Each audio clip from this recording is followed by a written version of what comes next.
What is going on, guys? Thank you so much for stopping by the brand new gaming channel.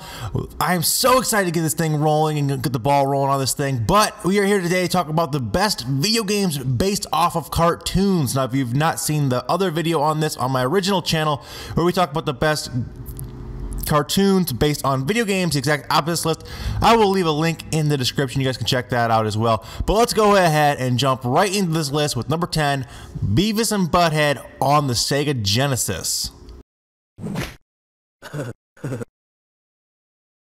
Now, this game was absolutely hilarious. One of the funniest games I've ever played.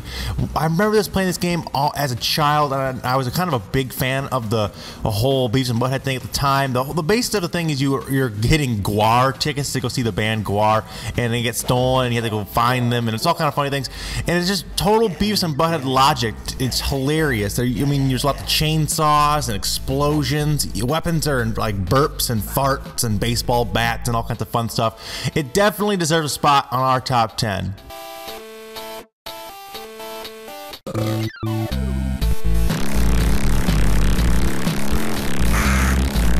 Next up, we have Tiny Toon Adventures on the NES. It was developed by Konami and released in 1991. This has got some of the best side-scrolling platforming outside of Nintendo original properties that I can remember.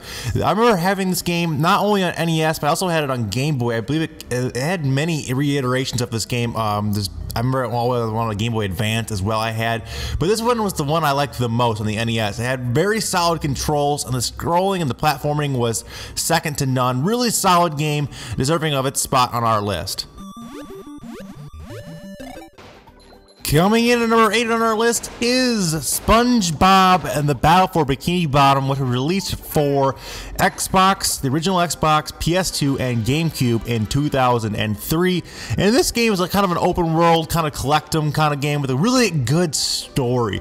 This was one of the first video games that I remember playing for the GameCube that I had outside of like Smash Brothers and other Nintendo properties that I really enjoyed. I actually went back and played this game not too long ago, and it still holds up. I mean, the graphics aren't that great by today's standards, but like I said, the story is actually really solid, and the collect 'em kind of theme is really cool as well. There's also a Game Boy Advance version of this game that I've been wanting to try for quite some time, so maybe I'll give that one a go in a future video. Seriously, just jump around like an idiot. That should at least make me smile.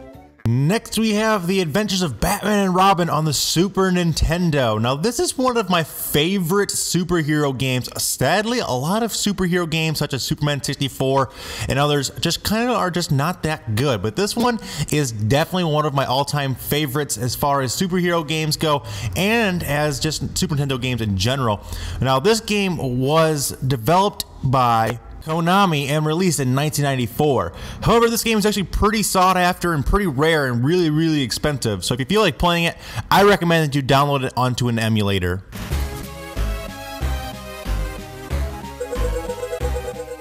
Next up at number 6 is Castle of Illusion starring Mickey Mouse on the Sega Genesis.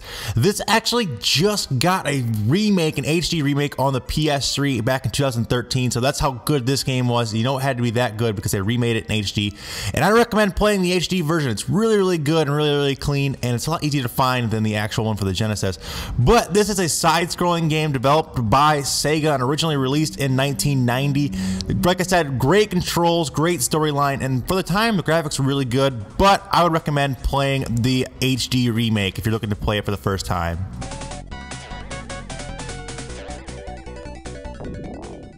Next, we have another Simpsons game, the Simpsons arcade game, which was developed by Konami. Seems to be a pattern here of Konami games, but developed by Konami and released for the arcade in 1991. Now, this was up to a 4-player beat-em-up style game, and it was absolutely amazing. In fact, this game was so good that it was later ported to the Xbox Live Arcade and PSN later in 2012. But this game was, for its time, one of the best arcade machines. I can remember playing this, putting quarters and quarters and quarters into this thing with my friends, playing the crap out of this game, and it was super cool because, like I said, it had 4 players and it was a beat 'em up. I had never seen anything like it, and when it finally came to Xbox Live Arcade, I had to download it again and had to give it another try, so I'd recommend doing that if you're looking to play this game again as well. Number 4 on our list is DuckTales for the NES, which was a Capcom game developed and released in 1990 in the United States. This game was an action platformer that is very good, very solid game. It actually, another one of these games that has a remastered edition. It came out in 2013, DuckTales Remastered, another great way to go back and play some of these awesome games. And I highly recommend that you guys give the remastered version a go if you guys cannot find an NES version of this game. The second DuckTales game is actually pretty rare, if I remember correctly. But if you, like I said, get the remastered version, play it. It's super, super good.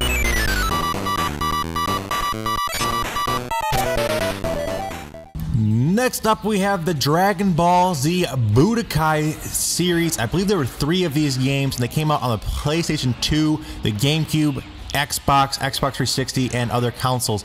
Now, these games were some of my favorite 3D fighting games ever. I loved these games. I had them on the GameCube, I believe, if I remember correctly. I used to play the crap out of these games with my brother. There's so many cool character combinations you can do, and especially in the later versions of these games, or the later ones, Budokai 3 especially, you can do like fusion characters and have all kinds of fun battles and all the special attacks and getting abilities. Super, super cool game.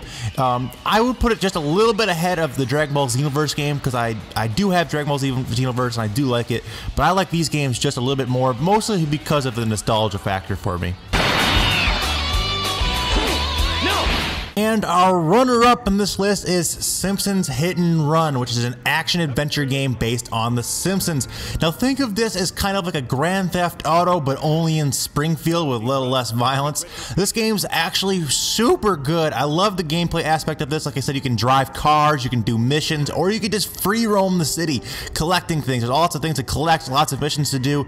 Super fun game. I love this game. I've had it on the GameCube, although it was released for the PS2 and the original Xbox back in 2003. This game was one of the best, in my opinion, on the GameCube, basically because it was one of the only open free worlds you could roam around it, because there wasn't a GTA on the GameCube. So this was basically the GTA for the GameCube, and that's why I had it. That's why I liked it.